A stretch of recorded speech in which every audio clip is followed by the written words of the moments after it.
အားလုံးမင်္ဂလာပါတက်ကဒီနေ့မှာတော့ဒေါက်တာအေကိုရောက်တာပေါ့နော်ဒေါက်တာအေမှာတော့တဲ့အမြင်နဲ့လာပါနဲ့ပတ်သက်တာလေးတော့ဒေါက်တာအမြင်လေးပြီးဖြစ်တယ်အခုကတော့အကယ်လေးပွဲနေနေပြီဆိုတဲ့ခါကျတော့ဒီခါတော့အကယ်လေးပွဲမှာဘယ်လိုလေးလာချင်လဲဆိုပြီးတော့နဲ့တိုင်းနေနဲ့ရောက်လာပါတယ်အကယ်လေးပွဲမှာကျက်သားရသူရတော့အများကြီးလုပ်ချင်နေလို့တားရည်ဆိုနေတာဘလို့နေအောင် skin treatment လေးရဲ့ပြီးတော့ခဏပိုးပေါ်လေးအတွက်ပေါ့လိုအပ်တဲ့အပိုင်းလေးအများကြီးဒီအတွက်ဖြစ်တာပေါ့နော်ဒီဝေးတိုင်း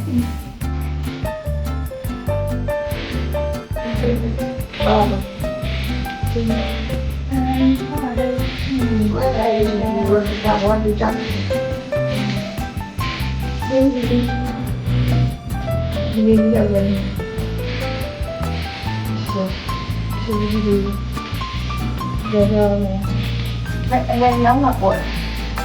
lên đang lên đợi cô này là khóc rồi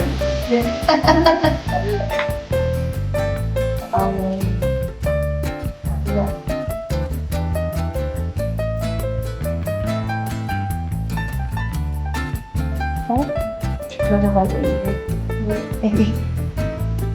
Terus mau Malaysia kau. Next.